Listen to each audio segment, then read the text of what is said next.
Sveiki, aš kaip ir galėčiau pristatyti, mes čia matome planą, kaip pas mus turėtų atrodyti mūsų prezentacija, jis šiek tiek plaukioja dėl natūralių vėjų. Ir pradėsime taip. Planą visą darysim prezentaciją kaip projektuką vystysim. Tai reiškia, mes pasidarysim įžangą. Neišsigaskit, jinai būtent pagal filosofiją, kurią atskleisiu viduryje, bus šiek tiek ilgesnė, nei galbūt yra įprasta. Tačiau, kaip ir sakysiu, svarbu, įžanga yra būtent tam, kad jūs gerai suprastumėt ir nedarytumėt klaidų vėliau. Pradedam. Ir kaip tada reikėtų man pristatyti, gal jūs ką nors matėt, ar aš turėčiau būti, kaip draugai, Karolis V, ar K. Valickas tam, kad net skleisti visų slaptos savo asmenybės. Oi. Va čia yra didžiausia problema, kuomet mes turime būtent tarptautinės kompanijas, nes vienas žurnalistas atliko tokį tyrimą. Jisai ne hakeris, bet jis nulaužė su vidutinio kompiuterių vartotojo pagalba didžiausias JAV kompanijas. Tiesiog paskambindamas ir nieko neįtariančiam konsultantam užduodamas kelis, atrodo, nekaltus klausimus. Jie tiesiog nežinojo, kuri informacija yra pakankamai slapta, ar kurios pakaktų nulaužti jų svetainėms arba jų esantiems Wi-Fi taškams tam, kad galima būtų įsilaužti į CEO kompiuterį. Reikia svarbu, kad jūs žinotumėt, o dar svarbiau, kad žinotų jūsų darbuotojai, būtent kokios informacijos negalima atskleisti. Jeigu kalbėti apie Agile ir kodėl aš esu čionais, mūsų tiek šeima, tiek visa istorija yra tokia. Vienas iš pavyzdžių. Mes šešiese nurungėme 300 ofisą, kuris buvo didžiausias tuo metu Europoje konkurentas. Ir kaip tai vyko, dėl to, kad mes paprasčiausiai buvome efektyvūs. Mes dirbdavom trumpais ciklais ir tai išsivystė iš paties darbo kaip natūrali eiga. Iškės mes nuo to, kas mes įsivaizdavome prieš 20 metų, jog yra waterfalls, kaip ir turi būti daromas projektai, mes natūraliai perėjom ir patys susikūrėm variantą, kuris yra Agile'as. Dėl to yra kartu toksai dalykas kaip Man of 400%. Atsiprašau už anglicizmą, tačiau yra visiems girdėtas turbūt 80-20 principas. Jeigu yra žmogus, jisai greičiausiai su 20% pajėgumu padarys 80% darbo. Visi girdėjom, ne? Kaip realybėje padaryti. 400% žmogus, marketingistai pasakytų 5 kart produktyvesnis, taip, jisai nepabaigia darbų. O jeigu tai yra komanda ir tai nėra vienas žmogus, tai jie pasiskirsto pagal darbus, kurie geriausiai išmano, kuriems patinka. Nes, sakykime, kažkam nepatinka, daugumai programuotojų nepatinka parašyti dokumentaciją, bet yra žmonių, kuriam nepatinka programuoti ir kuriam dokumentaciją užbaigti yra malonumas. Pasiskirstam darbus, išlošiam. Apie tai plačiau toliau. Aš kaip sakau, yra įžanga tam, kad žinoti, ką mes turėsime. Pats ir kovos menuose ir čia esančius paveiksliukus taip pat nupiešiau pats. Taip yra čia, aišku, dėl tų autorinių teisių, kad niekas neprisikabintų. Ten, aišku, visokie coachingai, mentoriavimo sertifikatukai, nesmečia, žinai. Voila. Taigi, mūsų tikslai, nes mes ateiname į projektą, mes turime išsikelti tikslus. Parduoti arba nusipirkti, čia mūsų yra tikslai. Mano, supažininti jūsų filosofiją. Tai yra tai, ką aš jau padariau įžangą. Ir sakiau, iš kur gimsta mano filosofija, perteiksiu jums, pristatyti kuo daugiau įvairių technikų. Tai išsitraukite tuos lapus ir bloknotus, kuriuos iš tikrųjų jums išdalina, čia buvo ir mano iš dalies iniciatyva, tam, kad jūs turėtumėte ant ko rašyti, nes jums tikrai reikės rašyti. Šitoj prezentacijos metu jūs turėsite užduočių. Tai yra dalykų, kuriuos jūs turėsite čia daryti ir po to, po prezentacijos, jeigu jums įdomu savo tobulėjimas būtent su projektais, jūs greičiausiai dėl to čia atėjote, jūs galėsite tobulintis būtent naudodamėsi tuo užrašu. Neužsirašysit, praleisit laiką smagiai. Ir pasitelks keli saviugdos keliai, tai yra būtent variantai, kaip galima būtų tobulėti. Planas. Tikslai ir planas skiriasi. Jūs jau turbūt su to dalyku esate supažinę, tie, kurie yra vadovai arba tie, kurie norėtų tapti, kad reikia atskirti šitos dalykus. Tai įžanga. Jeigu ką, taip įžanga dar nebaigta. Aš vis dar esu įžangoje. Tada mes turėsime darbų, užduočių, gyvenimo, tas visos analizės, laikas, kaip jisai eina, darbuotojo savęs pozicionavimas ir galiausiai mes aptarsime rezultatus. Ten bus truputį floristikos elementų. Mes viskas maišosi. O ko jūs čia atėjote? Realiai. Pasakykit, kas nors, pakelkite keletą rankų. Ko čia atėjot?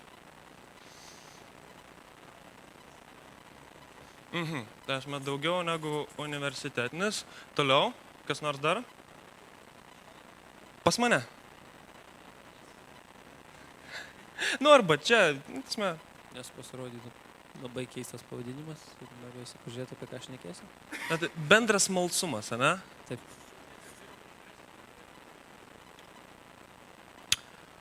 Taip,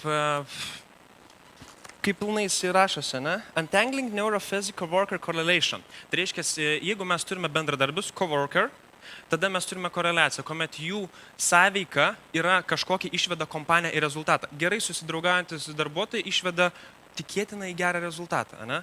Arba įtikėtinai labai daug išvaistyto laiko maloniam pasišnekėčiavimui. Tada mes turime žodį untangling, tai yra, kai mes tą dalyką išrišame. Tai reiškia, kad mes tai galėtume suvokti, kuo siejasi vieno žmogaus prastas darbas su kito žmogaus geru arba irgi su prastu darbu. Ir neuro dėl to, kad aš neurobiologiją pakankamai besidomintis ir tam pačiam dalykui, kai mes kalbame apie kažkokius socioefektus, žinau šiek tiek, kur ten magnis kalis nueina ir mes gauname melininį kažkokį kontaktą. Dar daugiau painesnių žodžių, bet kažkas galbūt aiškiau. Gerai, pavadinimas buvo įdomus, dar gal turėsim porą. Puiku, puiku, galiausiai tas žodis, ko aš tikėjausi. Taip, ir dar vieną. Turės? Komandinis darbas, dar vienas, kurio labai norėjau, nes aš apie tai iš principo ir šnekėsiu. Visa kita yra ganėtinai bendri dalykai.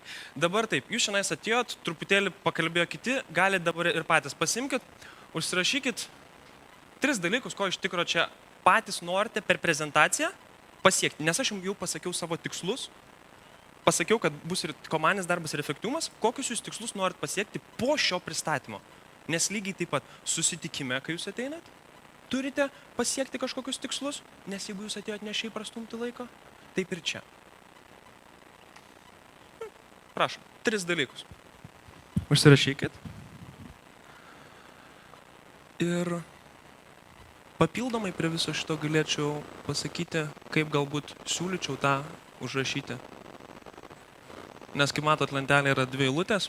Mes galime vertinti pagal SMART, kuriems puikiai žinoma, kai kuriems jau nuo mokyklos, kai kuriems tik atėjusiam į tarptautinės kompanijas, kaip yra būtent užduodami metiniai tikslai, kur duoda, pasakojo kolega.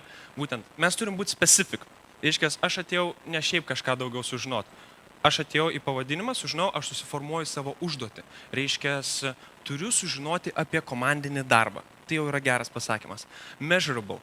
Kaip aš sužinosiu, kad aš pasiekiau savo tikslą, aš turiu išmatuoti. Reiškia, ten, kur aš dirbu komandose, aš per trumpesnį laiką galėsiu atlikti tas pačias užduotis, kurios man užtrukdo ilgiau. Reiškia, aš turiu išsimatuoti, kaip aš dirbau iki šiol. Jeigu nematau, bus sunku, bet aš galėsiu tada matuoti progresą. Attainable. Ar jums tai pavyks pasiekti? Čia jau priklauso nuo to, kokį tikslą išsikelsite, bet turite įvertinti tai, kad jis būtų pasiekiamas. Relevant. Ar jūs norite išsikelti tikslą, kuris yra mezgimas ir jūs šiuo metu norite gauti statistikos magistrą, tai ar yra susijęs su tuo, ką jūs darote ir tai yra tikrai reikalingas jūsų laiko panaudojimas. Time bound, viską galima išmokti, jeigu užsidėsite tikslą iki mirties. Jeigu užsidėsite tikslą per savaitę, tada apsiribos jūsų galimybės ir jūs pradėsite mąstyti daug konkrečiau. Surprise, surprise, mes išėjome iš įžangos. Ir dabar mums yra likusios kaip tik dar 4 dalis, iš kurių 3 yra būtent apie mano kalbėtus. Yra darbuotoja, tai yra pirmoje eilėje bus darbas, užduotis, antroje vietoje bus darbuotojas ir pabaigoje apie tą niekšelį laiką. Einame. Užduotis. Kiekvienas projektas turi savo užduotį. Teisingai? O jūs susitinkat, apsitart su partneriu, jūs ją žinot? O gal galvojat, kad tas partneris ar potencialus klientas žino, ko jisai nori? Jūs atėjote čia iš tikrųjų paklausyti, jūs netgi sumokėjote pinigus, aš manau, kai kurie, ar didžioji dalis, ar visi netgi, už tai, kad paklausytumėt. Ir jūs atėjot ir aš išgirdau vos keli žmonės, kurie pasakė, ko jie čia atėjo. Tai jūs esate tipinis klientas. Atėjau, noriu, bet nežinau ko. Šaunu, mes iš tikrųjų mes ateinam į tikrą projektą, kuomet yra žmonės, yra suinteresuotos pusės ir nežino, ko jiems reikia, bet žino, kad reikia. Ir rezultatus tikrai vertins. Tai va, įsivaizduokim dabar dar tokią situaciją. Sėdit kabinete, SEO ofise, jūs, tarkim, esate kažkur, nesate iš menedžerių, esate būtent developeris, nesvarbu šaka, turite tada middle managerį savo ir tada yra jo jau bosas. Jūsų būtent tas middle manageris eidavo į susitikimus ir staiga atbėga jau didysis bosas ir sako, keliauk, nes atėjo ten vieni tokie klientai, reikia būtent jūsų tymas yra tik laisvas, kuris galės daryti darbą ir Kaip jūs pasielgsite šitoje situacijoje? Jūs, jėga, manim pasitikėjo ir bėgate iš karto į susitikimo kambarį? O gal reikėtų atsakyti keletą, tarkim, klausimų, pasiteirauti, o čia naujas senas klientas, aš iš vis čia moku, toliau reikia įvertinti tą naivumą, jog klientas žino, ko nori, tai pasižiūrėti, ar aš žinosiu, ko reikia klausti, kad žinočiau, ko nori, galbūt man reikia pasižiūrėti kokį nors logą, kokius mes čia dalykus gaudom iš kitų klientų, kai atsiųsdavo, tavo tiesioginis vadovas. Ir kitas dalykas, aš pasitikiu tai žmonėm. Arba išversiu į ilgesnį sakinį, aš vengiu bet kokios atsakomybės. Dabar, kaip mes galime tokį dalyką pasiekti, ne? Tarkim, ateinam ir prioritetai. Ateina, kalba ten apie visokius dalykus, užsakos, o kokie jo tikslai iš tikrųjų, pagal prioritetą, galbūt jam neįdomu šnekėti, bet jo svarbiausias dalykas, kad tas, taip sakant, produktas grąžintų pinigus. Greičiausiai tai yra būna svarbiausia, bet apie tai dažniausiai nešneka. Šneka apie tai, kad reikia tokių funkcionalumų, visko, ne? Išsiaiškink, kokie prioritai. Tada back to forth, tas lakstymas, kai tu pasiemi, žinai, tas čionais, ką turim gauti, čionais, ko mūsų klausia, ir mes vis pasižiūrim, ar tai, ką jisai sako, kad jam reikia, sutampa su tuo, ką jisai nori. Aišku, tada mes būtinai turim žinoti, ko jis iš tiesų nori. Ir pirmo susitikimo struktūra, taip, ten pasižiūrėti, tokio trukmenom baisiam parašyta, žinai, atleiskite, aš matematiką baigiau, taip jau pasitaiko, pusė įžangai. Aš truputėlį čia mažiau padariau dėl to, kad čia pas mus toks menamas projektas. Tada detalėms yra 5 laiko, viena 12 laiko. Tai jeigu valandos susitikimas yra 5 minutės. Absurdas. Viską, dėl ko jūs susitikot per 5 minutės, o ką veikti likusias 55. Esmė tokia. Svarbiausius dalykus, kuriuos jūs tikrai žinot, dėl kurių susitikot, jūs galite išsakyti greitai, aiškiai, arba jūs jau esat užsirašę ir tiesiog reikia pasakyti. Paskutinė dalis susitikimo yra iš tikrųjų išsiaiškinti. Tai, kas buvo pasakyta jų filosofijai, kompanijos filosofijai, kurie atėjo, davė užduotis, ar tikrai sutampa su tuo, ką jūs galite padaryti, ko jie nori ir įsitikinti, ar visa tai susiriša ir turime tikrą užsakymą, kuris po šito susitikimo galės būti jau susiformavęs. O garantavimas, kaip sakant, tas žmogus, kodėl atbėgo pas jūs šefas, didysis bosas? Jis greičiausiai atėjo ir pagalvojo, tam tyme yra vienas, kuris užsiema suportu, o jūs pagrindę programuojat. Ir jisai pagalvojo taip, čia gali būti ir daugiau, gali būti iš vis viena šis, ne? Ir pasakė, jeigu čionais yra bendravimo įgūdžiai, ne? Ir jisai sakys, anglų kalbos sugebėjimai, nes partneriai anglakalbiai, jūs esat visiškai fluent, jūs turit maksimalų dalyką. Tada empatija, tai yra pajautimas, kada žmogus nori būtent, ką jis nori pasakyti ir aš pajaučiu, ką jis nori pasakyti. Jūs labai greitai suprantat, jisai taip atkreipia dėmesį ir po to yra kitas dalykas, jūsų žargonizmas, lengvumas kalbėti. Na, esi programuotas, tikrai daug žargono naudosis, nebūsi taip lengvai suprantamas, bet jis tai įvertina. Tada kitas dalykas, visa techninė pusė teisingai, nes tai yra svarbu. Na, realiai, jeigu esi geras programuotojas, tai čia bus kažkas tokio, pilną saulutę turėsime, dėl to, kad jau visur yra maksimai, jeigu tave lygins su konsultantu. Pas kurį greičiausiai bendravimo bus čia super maksimumas, nes jis dirba kiekvieną dieną, jis moka pasišypsoti, kai jam užduoda kvailus klausimus ar dar kažką sako. Bet to dalykų yra techniniai, jis greičiausiai turės labai netolygų.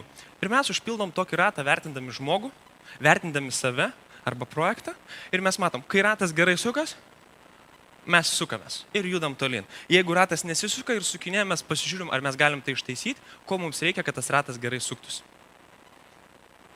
Nes baisiausias dalykas, kaip aš galiu garantuoti. Neretai žmonės pasako, taigi aš galiu garantuoti, taigi čia tai buvo padaryta, nes taip anksčiau veikdavo.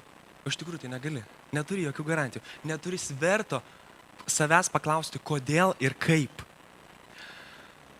Dabar taip. Kaip jūs analizuojate priskirtas užduotis? Tas pats projektas, arba jums tiesiog, jeigu pasiemate darbą, kaip jūs pasižiūrite, kiek etapų praeina, kol jūs įvertinate, kiek jums tai laiko užtruks.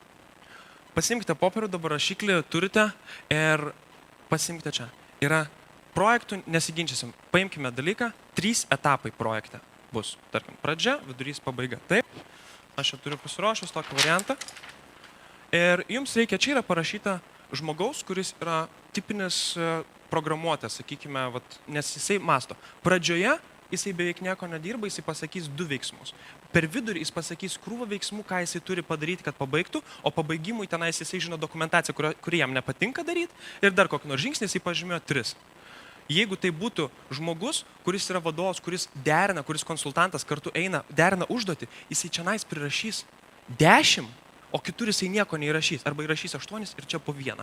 Tad aš norėčiau, kad jūs dabar užrašytumėt 10 veiksmų, kuriuos atliekate analizuodami užduotį ir projektą, darydami jį iki pat pabaigos ir užpildomėt į 3 etapus.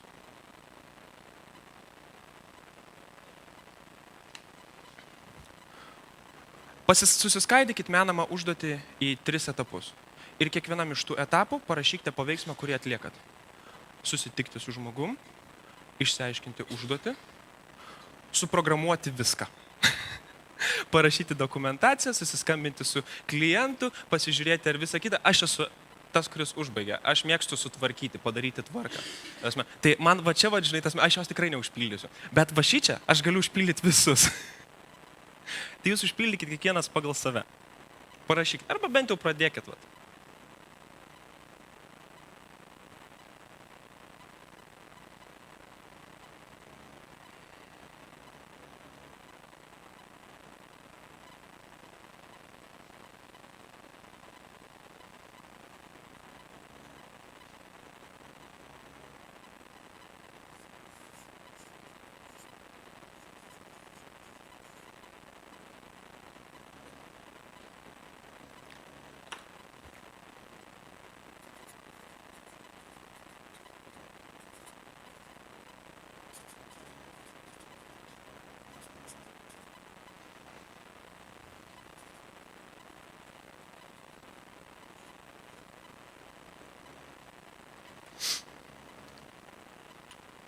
Na, svarbu iš tiesų, kad jūs būtent šitos prezentacijos metu pasižymėtumėt, pradėtumėt ir iš tikrųjų daugumą dalykų pabaigsite patys.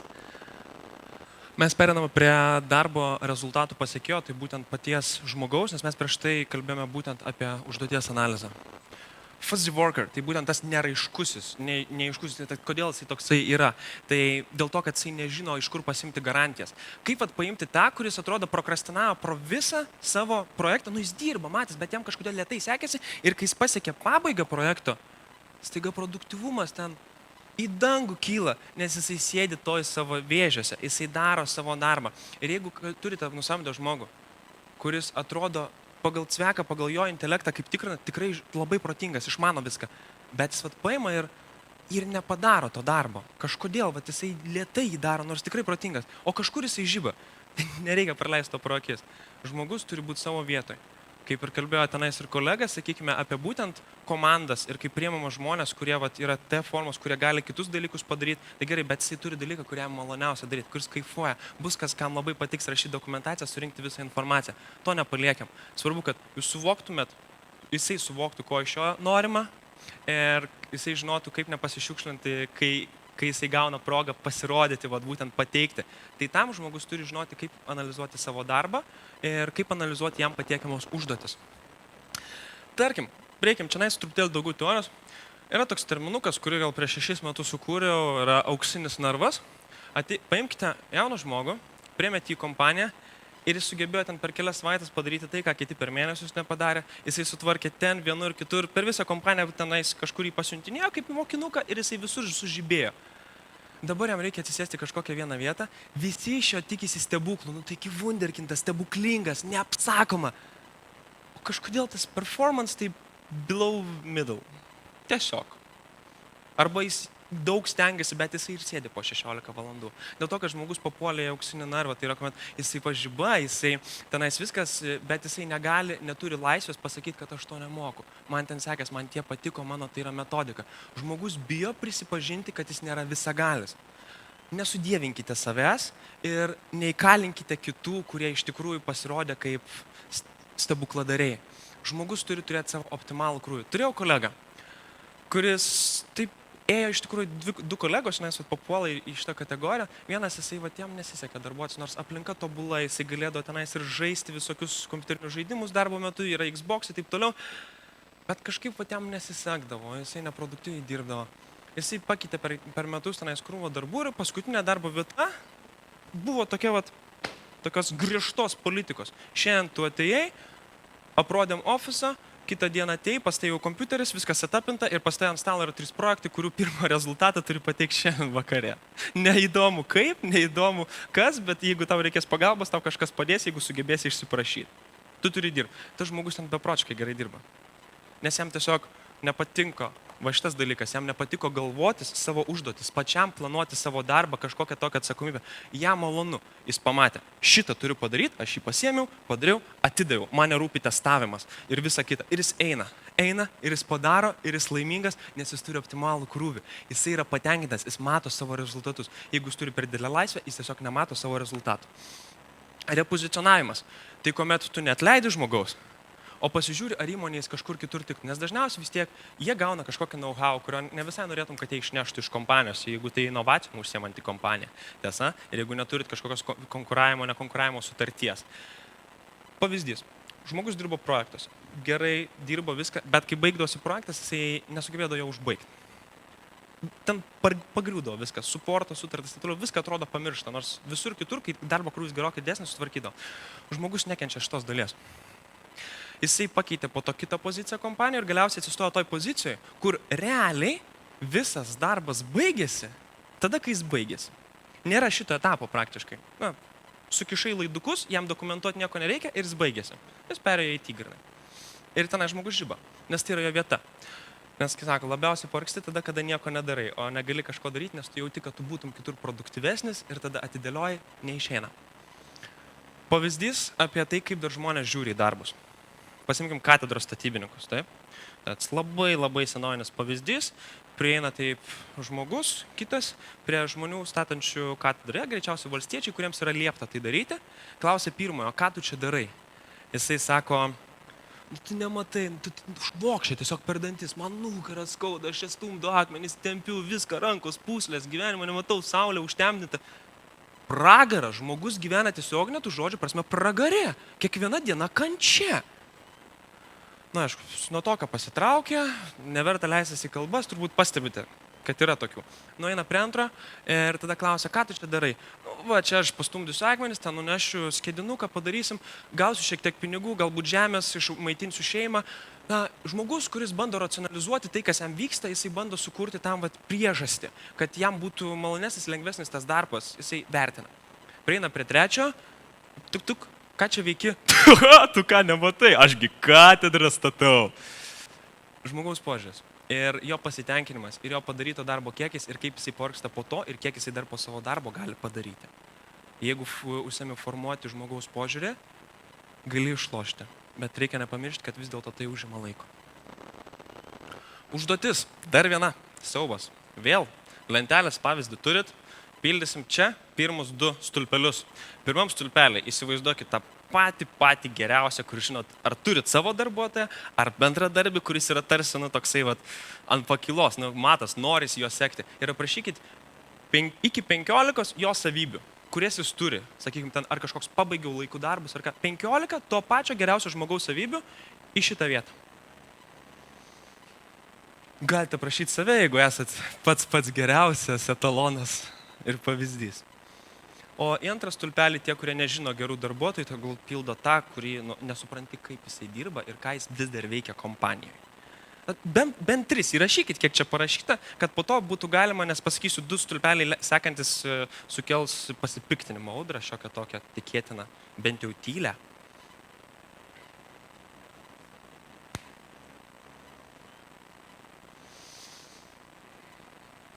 Tarkim. Galbūt kažkas, kas norėjo, pradėjo rašyti, kas nenorėjo, nerašys vis tiek. Dabar paimkite paskutiniai 2 stulpeliai. Užrašykite vėl tų pačių žmonių vardus, tą pačią tvarką, tik tais turinį iš šito stulpelio perdėkit čia, o iš šito į čia. Tai reiškia, pirmojo vardas eina kur čia, bet turinys iš antrojo stulpelio. Ir kažkas jums padavė tokią lentelę. Ta reakcija, kurios tikėjausi. Žmogus įžeis jūs realiai, nes jisai ką tik išvadino šlykščiausiais žodžiais pačiu nedarbingiausiu žmogumi, būtent tą, kurį jūs laikote etalonu. Ir čia atsiremiame į požiūrį. Jeigu labai pasistengsite, iš tikrųjų, tai gali užtrukti, tas mane nesistebėkite. Su to žmogum, su kiekvienu iš jų teks susitikti per savaitę porą kartų ir užduodus tam tikrus klausimus pastebėsite, jog kiekvieną patį geriausią žmogų galima sudirbti, kad jisai būtų toks niekam tikęs. Jo visos geriausios savybės, ką jisai daro, bus paverstos ir įvertintos pagal pačius blogiausius kriterijus. Patį blogiausią žmogų galima pamatyti, kad jis iš tikrųjų turi geriausius norus, geriausius sugebėjimus, tiesiog yra kažkokie aplinkos faktoriai, kurie neleidžia jam atsiskleisti. Šitoje vietoje realiai tai aš grįžtu prie šitos būtent skaidrės ir einam į repozicionavimą. Žmogus turi būti savo pozicijoje. Ir šios lentelės būtent pagalba jūs galite suprasti, ar iš tikrųjų žmogus objektyviai yra labai prastas, ar tai yra tiesiog susidaranti subjektyvi nuomonė, nes galbūt jisai nepritampa prie savo komandos ir pakeitus jo poziciją bei komandą, ar tiesiog poziciją, tas žmogus taptų žvaigždė. Tokiu atveju tikrai būna. Einame į etapą, kuris laikas, aš pasižiūriu į laiką, atrodo neblogai.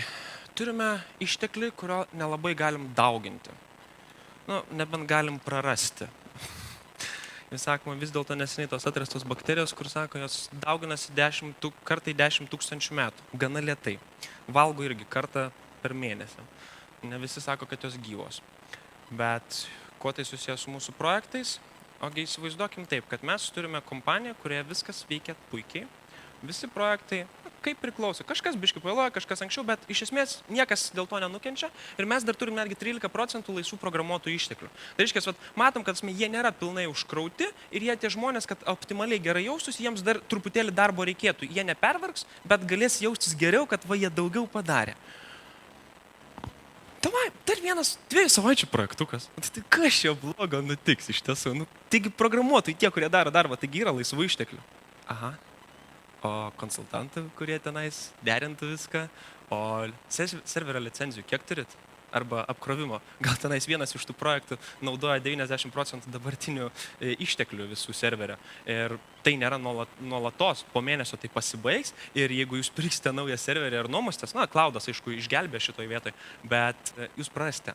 Ir tas projektas išeis į minusą, daugybę laiko sunaudo, daugybę streso ir galimybę, kad daug kas pagrius kompanijoje ir tai nusives lavina tokia kelis mėnesius blogos nuotaikos, prasto vadovavimo, vien dėl to, kad nepasižiūrėta smulkmena. Jog vienur yra laisvos vietos, bet yra disproporcija tarp užimtumo žmonių. Dėl to mes turime, tai atleidžia man VLKK, kaip aš sakau, turim starterius, kurie ateina čia, kurie pradeda, kuriems įdomu ateiti į vietą, kur dar niekas nežinoma. Jie sako, no man been before. Ir jie pradeda formuoti užduotis, formuoja visus tikslus. Mes turime mulą, kuris nutems viską. Tai yra, jisai padarys visą darbą iki galo. Jisai iki to galo, kurį mes įsivaizduojame būtent. Ir mes turime finalizerius, kurie ateina kaip ta tvarkytoja vakare, pasižiūri, čia visur primatyta, čia vienas blokas suprogramuotas, tobulas, čia antras, viskas taip, tobulai padaryta šitam etape. Jis tada sudeda viską gražiai į lentynėles, paruošia prezentaciją, pasako, kokie jūs laimingi, kad jūs mums atėjote, kad jūs šiandien mums padėsite.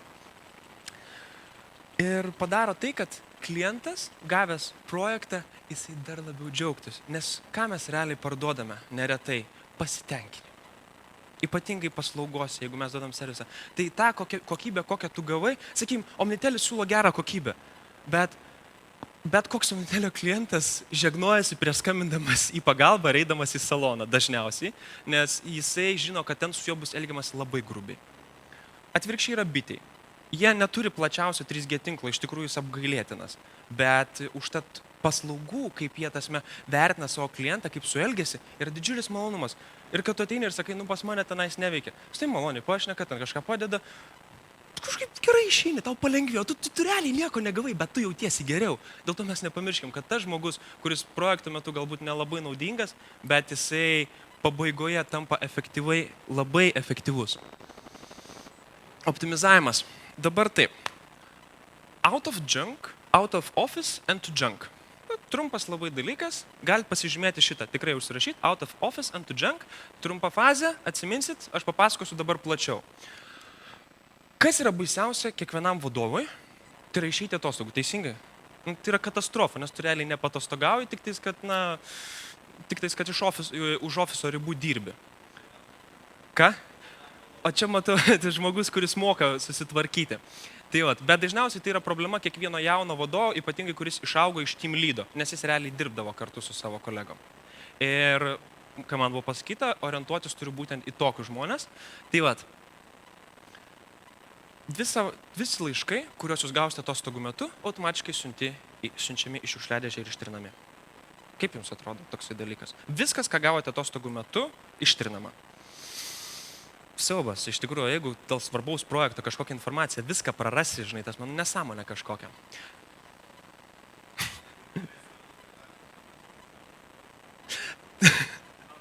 Ja.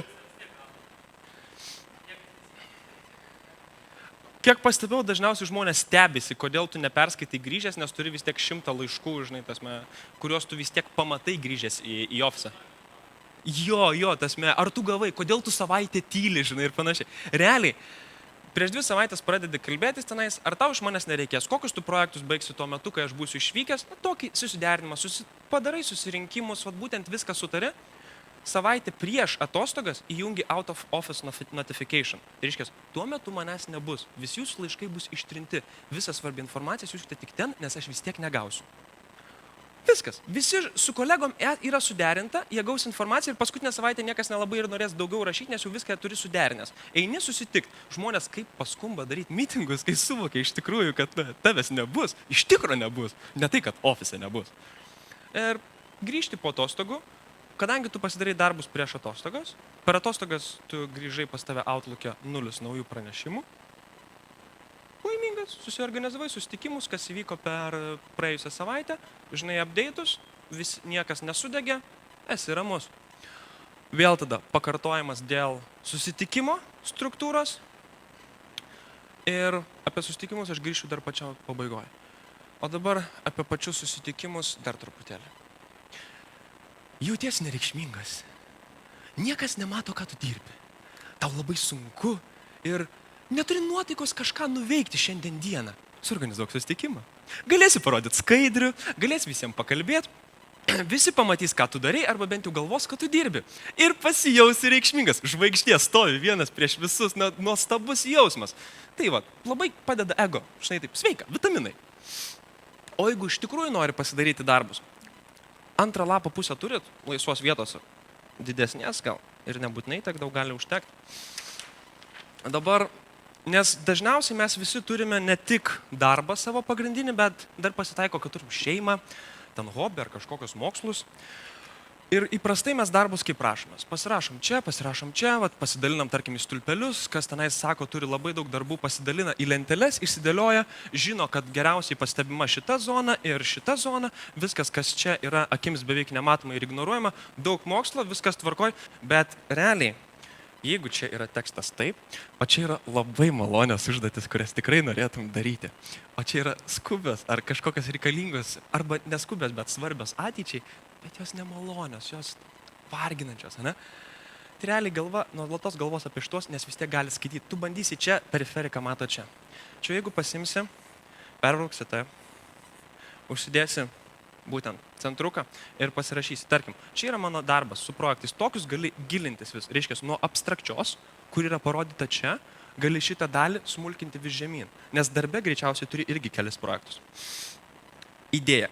Tekstą rašau taip. Čia nuo didžiausio darbo smulkinu į viršų. Kas yra čia? Tekstą rašau čia. Akis lengvai skaito, kas yra parašyta tiesiai ir kas yra apversta 180 laipsnių. Labai tikrai nesunku skaityti, kai kažkas rašo prieš tave, ką jis rašo. Tačiau tai, kas rašoma šonu, tai taip sunku. Ir idėja, jeigu tu žiūri į būtent savo darbą vienas, tu jį matai, tu negali skaityti, kas yra čia. Tai būtent mano akis, mano fokusas, aš užsiėmiau, aš darau savo darbą, nieko kito neegzistuoja. Kai man reikia, aš pakreipiau lapą per pusę, išėjęs iš darbo, aš matau, ką man reikia atlikti su savo hobiu, kuris galbūt virs mano startupu, ką daryti su savo šeima. Paprasta. Ar ne? Ir dabar turime mes tokį variantą. Nemaloni tiesa. skubus skambutis įvyko, ten paskambino ir sako, čia su projektu baisu, o tie komandos nariai atostogauja, jie kažkaip tai pamiršo va, tą out of office ir tau skambina, kad tu jiems padėtum, ką tu gali. Taip, toj padėsiu, lendy kažkokį ne savo projektą, arba sakai, ne, čia ne mano darbas, viso gero, čia. Bet kuriuo atveju, ar vienu atveju tu lysi to, ko negali padaryti, prisižadėsi, kitu atveju tu įžeisi klientą. Yra variantai pauzė, forwardas. Na, kaip mes turime su muzika, tai užpauzinti, sakoma, yra bene geriausias dalykas. Palaukite truputėlį 10 minučių, aš jums perskambinsiu dėl to, kad aš šiuo metu esu susitikime. Per tą laiką, kaip galbūt patrakęs, lakstai išsiaiškindamas, ar yra pasiekiami tiesioginiai tie žmonės, bandai suvokti, kam galima perduoti tą darbą, arba suvokti, ką gali pats padaryti. Ir padarai arba forwardą, arba tada plainį. Jeigu turi tam galimybę ir tai yra leidžiama pagal kompanijos politiką. Kiek laiko pasiruošėt susitikimui? Kiek laiko trunka? Juk visi mato, tasme, kai ateinat į susitikimą, o ten kažkas dar sėdi su notebooku ir daro dar visiškai kitą, kas yra nesusiję, nes nespėjo. Geriausiu atveju žmogus pradeda baiginėti darbus, kai jis gauna Outlooko pranešimą, kad už 15 minučių susitikimas. Na, teisybę sakau, taip? Kaip yra proporcija tarp klausimo ir atsakymo.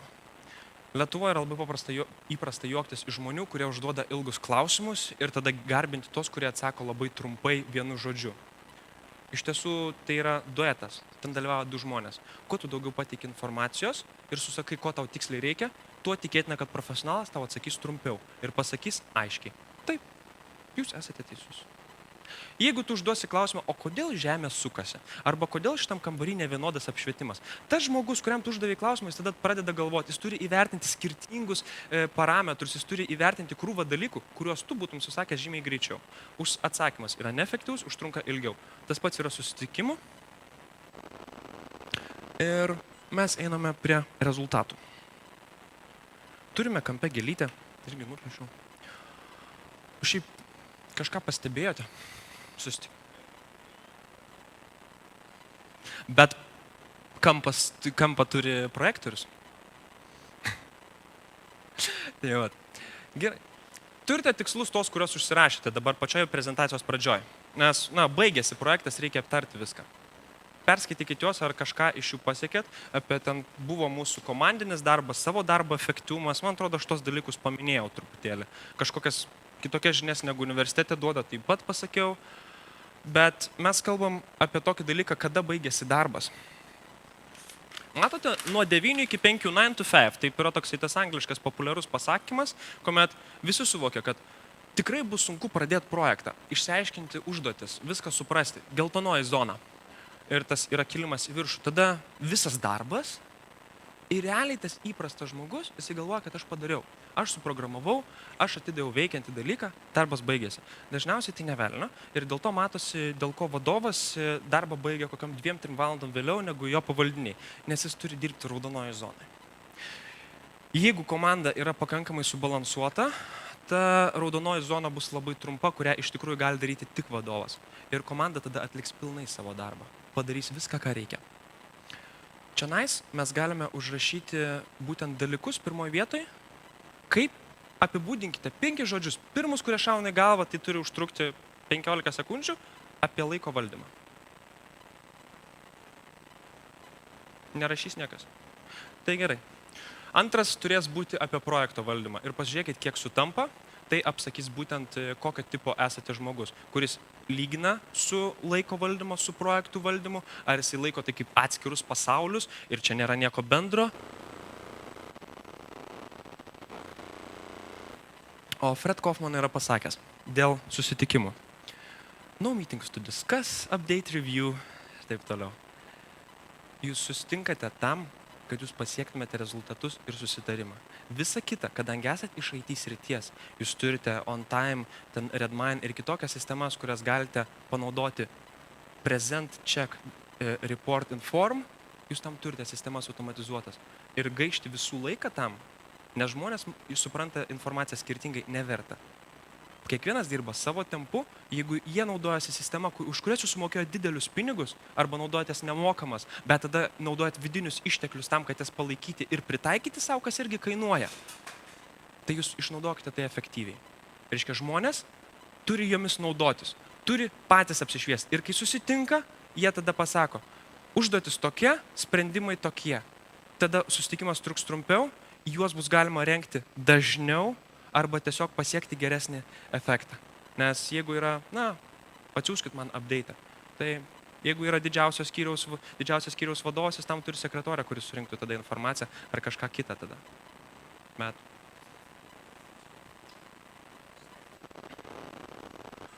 Šiaip tais aš palikčiau kelis dalykus priklausomai nuo komandos, nes reikia atkreipti žmonės. Yra žmonės, kurie tiesiog yra labai linkę bendrauti. Ir jeigu jie negali be to, jie tiesiog vieni negali dirbti. Ir reikia įvertinti visada žmogiškai faktorių, ką jis gali daryti. Jeigu jūsų komanda yra labai uždarų žmonių, jie tikrai labai lengvai laikysis ir bus labai laimingi dėl tokios sistemos, nes jiems nemalonu kalbėti prieš auditoriją. Teisingai. Nes kitur tai tiesiog, tai yra, jeigu tai enterprise senos sistemos, tai jie rengia weekly overviews, what have you done ir panašiai. Aišku, tai yra labai daug, jeigu kompanija ne viską įrašo, ką jis padarė darbuotojas, ne viską logina, nes tai užima daug laiko. Kai aš pasakiau vienam vadovui, sakau, tai tegu logina, tai ką, kiekvienos dienos pabaigos pusę valandos darbo laiko į check-ins, kad jisai logą rašė. Sako, aš to nenoriu. Man geriau tas 2 valandų susitikimas, kada jie man visi eina vienas paskui kitą ir pasakoja, ką jie darė, negu kad aš tai turėčiau sistemoje. Tai yra Kaip? Tai jeigu jūs dirbat skramą, jūs sėdėt vienam kabinete, jūs jau tą informaciją ir taip turit, tai kam jums dar organizuoti meetingą? Jūs jau efektyvų bendravimą aš naudoju kaip as a given. Viskas. Čia mes turime saulėgrąžą. Tada tu negali daryti nieko kito, kaip susimytinti, bet tai, man atrodo, jie patys gali prisijungti prie kompiuterio ir pamatyti viską update, inform, review ir susitarimas, tas, kuris susiskambinimas, tada būtų grinai rezultato pasiekimui. Nes jeigu jisai pats atsisėdo, jis perskaitė visą informaciją, jisai tada pasižymėjo, kas jam įdomu savo tempu, nes niekas netrukdo šnekėdamas jam rašytis ir paskirti tiek laiko, kiek jam reikia. Ir jis tada gauna rezultatą. Ir tada susitikimas tas yra efektyvesnis, nes kas yra problema, kaip pasakė, kai tu turi fizinį aprašymo galimybę, tasme ar flipchart ar whiteboardą, tai tu daug greičiau dirbi, negu kad tu dirbtum per internetą.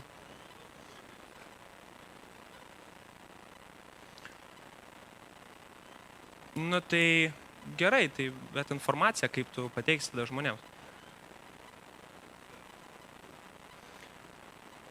Ir čia mes susidurime su problema, kai yra nustatomas lygmuo, iki kurio mes viską automatizuojame. Jeigu mes automatizuojame ir sprendimus, man atrodo, kad ar gerai atliktas suprogramuotas unitas galima tikrai padaryti automatizuotai. Ir to nereikia dėl to, kad būtų susitikimas ir informuotas. Nes mes esam pripratę, kad atsidega check, lemputė, kai yra praeinami testai, teisingai. Tai susitikimas reikalingas tik tam tikro lygio sprendimui priimti.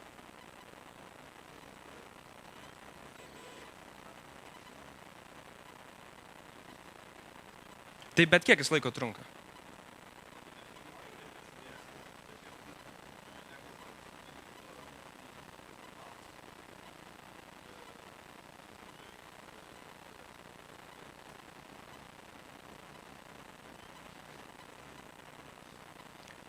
Dėl to, kad kompanija iš tikrųjų jūs ir pasirenkat efektyviausią politiką. Jeigu jūs pamatysite, kad žmonėms pildyti, ypatingai konsultantui, formą, ką jisai padarė, ką jisai darys, jis užtruks valandą laiko.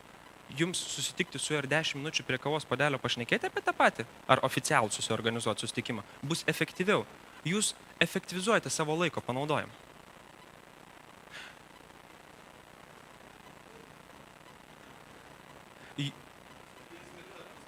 Jisai yra sprendimas, tas metu, ką darysi tą dienos metu.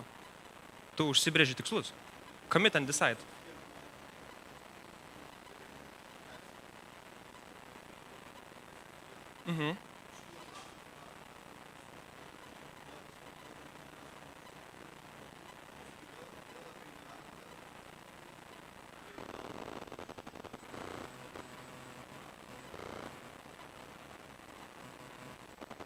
Mes tenais.